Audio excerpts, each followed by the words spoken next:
In this video, we are going to look at a problem 2, that is on 2 wattmeter method. Using a 2 wattmeter method to find the readings of power 1 and power 2 in a star and delta connection.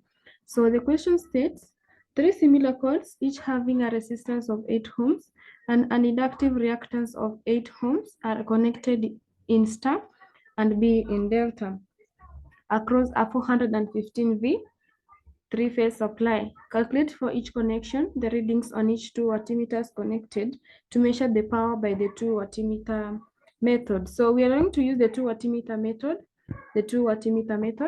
to find the wattmeter readings in star connection and in delta connection. Starting with the star connection, we know that VL, that is the voltage across the inductor, the line voltage is equals to the root of 3 you multiply by the voltage across the primary windings.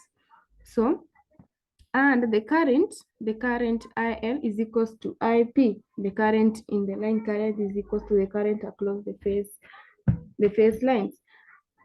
Yeah, so the phase voltage VP, we want to find VP. VP is equals to VL over root 3, VL over root 3, which is equals to 415 divided by the root of 3. That is how you find the phase voltage VP.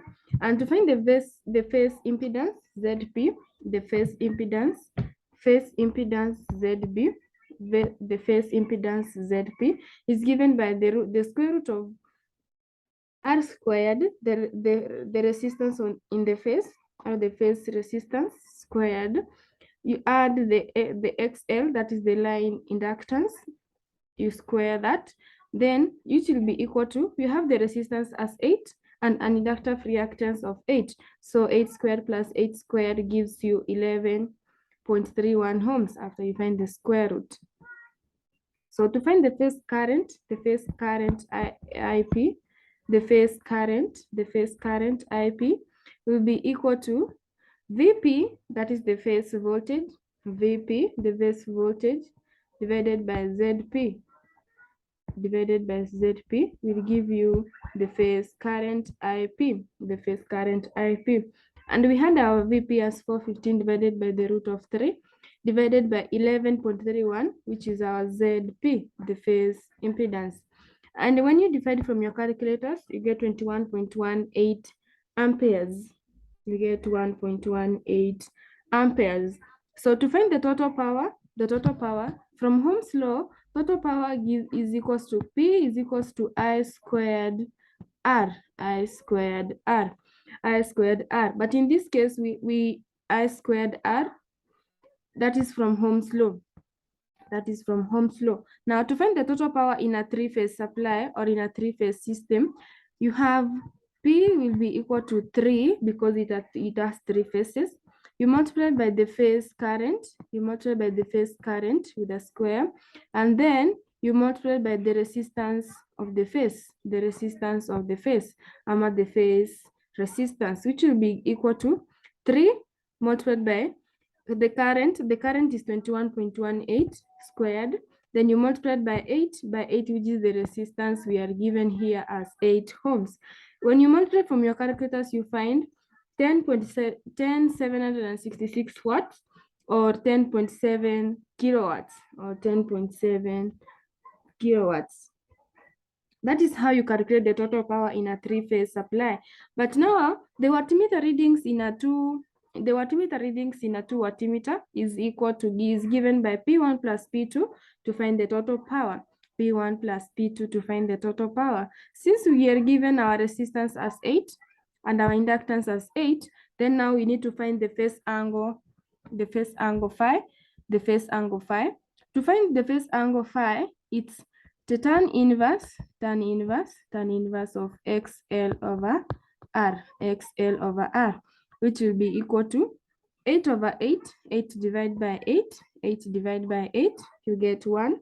8 divided by 8, you get 1. So tan inverse of that. So when you have tan inverse of 1,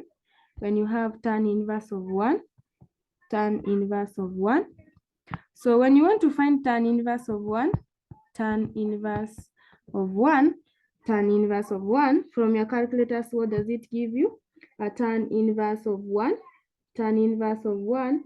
What does it give you? It gives you 45 degrees. So that is our phi. Our phi is equal to 45 degrees. That is tan phi. Tan inverse of phi. So phi is equal to 45 degrees. Then going back to our formula to find the power factor, it states that tan phi is equal to the root of 3 P1 minus P2 divided by the denominator of P1 plus P2. That is how you find the power factor. But now we are given a phi of as 45, and we are given our P1 plus P2, which is the total power, as 10,766 watts.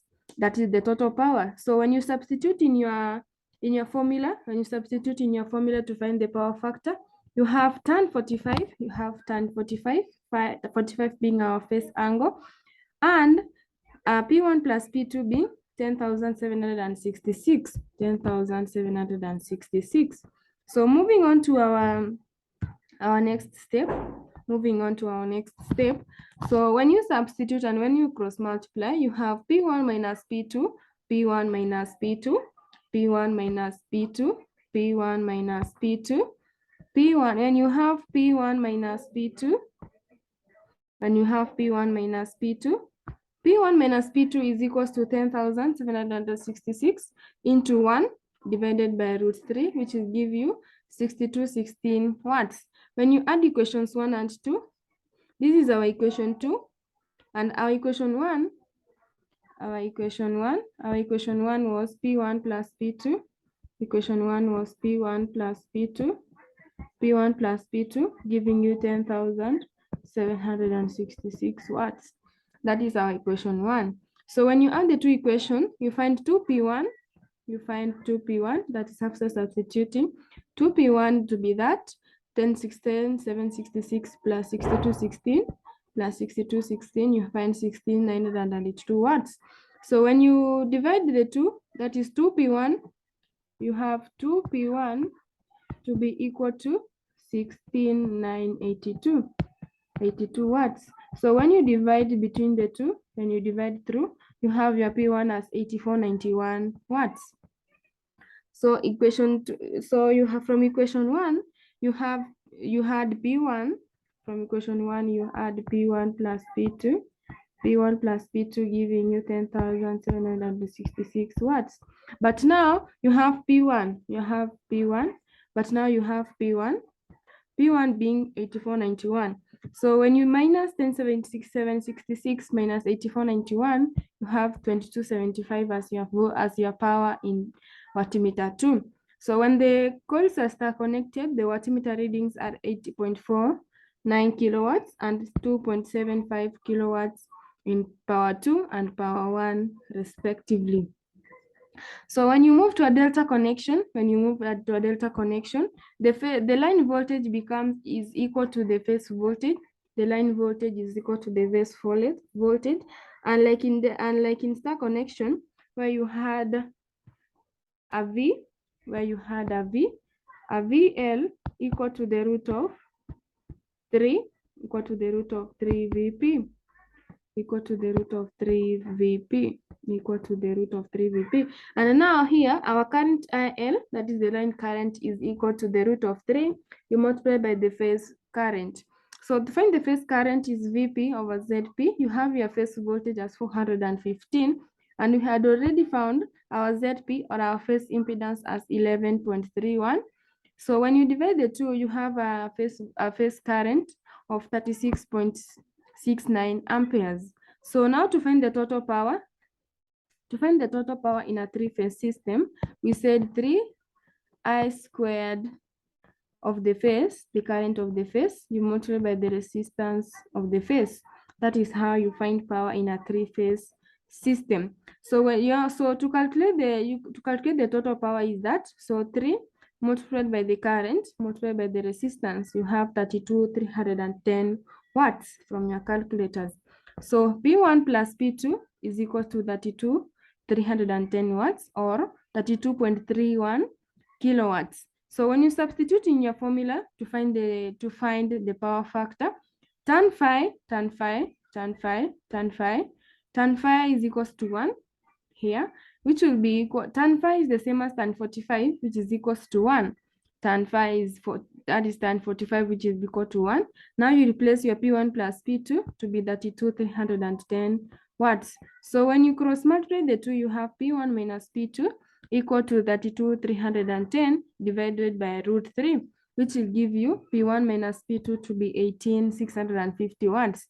So when you add the two equations, that is equation 3 and equation 4, when you add equation 3 and equation 4, you have your P1 as 25,480 watts. You have your P1 as 25,480 watts, which when you substitute in equation 3,